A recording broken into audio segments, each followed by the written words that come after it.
This sort of thing will be exceptionally rare. These might be the only 2 cases where we ever do this. It's not clear. It depends what comes forward. And the bar should be set very high. We don't want the names of things to be changing as fashions change. In the current moment, people are empowered to come forward about events, some that happened yesterday and some that happened decades ago. That's a good thing. And anything we can do to both diminish the frequency of misconduct, sexual misconduct, across a whole spectrum of activities is a good thing. So that's unarguable. It's complicated and difficult to figure out how to look backwards 20 or 25 years in time if one individual would have come forward, not 200, but one, to say, you know, so-and-so mistreated me in 1989.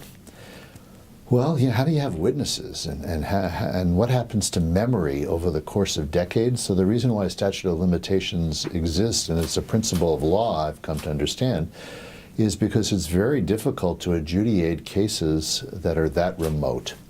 So we need to think about it. I'm not saying we shouldn't do it, and this might be an instance where we want to be more flexible, but we have to look at the potential consequences, even to the legal system, to the insurance system, of how you can look at and fairly adjudicate things that are decades old.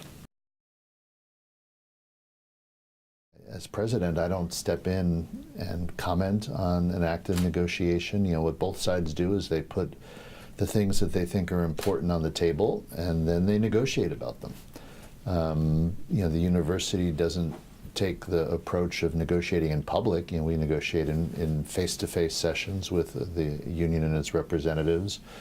And you know, I remain optimistic that at the end of the day, after all the sound and fury, we'll end up with an agreement that both sides feel serve their interests. We don't want to reveal things to the general public that might result in other entities outcompeting us, for example, for the staff that are important for our efforts. So we thought it was appropriate to release his total compensation because the public has a right to know that. But the detailed formula, which is unique to the University of Michigan, we'd rather not have MSU and Ohio State know, for competitive reasons, for business competition reasons. The group is designed to have leaders in each of these different investment areas talk about stuff. So, you know, what's going to happen in interest rates, and what's going to happen if we actually have provoked a trade war, and where should we be shifting our money around? I don't recall ever talking about a specific investment as compared to talking about different sectors or types of investments. The challenge is, how do we respond when these kind of things happen? And I actually think that the students involved who first saw this snap, and then even the kids who made this enormous mistake, which I'm quite sure they recognize as a terrible mistake, and it's being categorized fairly, as it's being called what it is.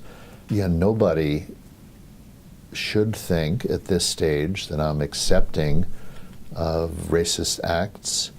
You know, we had the terrible episode with the graffiti on the doors in one of our dorms. We had the rock painted early in the year, and you know, this is unacceptable, right? So I think there's broad agreement, and no one should be surprised. My job is to make sure that we have structures established and the right set of rules to make sure when bad events do happen, we can investigate them, attempt to figure out who's responsible, and then once we've done that, find the appropriate punishment, be it restorative justice or, on the other extreme, sanctions against the people who are responsible. Yeah, other than our continuous vigilance,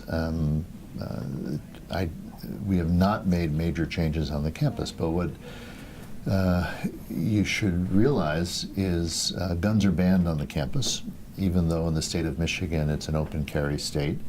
And thus far we've been able to defend legally challenges to this gun ban, so guns aren't allowed on campus. we try to be vigilant, and we try to continuously learn from episodes that happen at other places so that our own procedures remain as good as they can possibly be.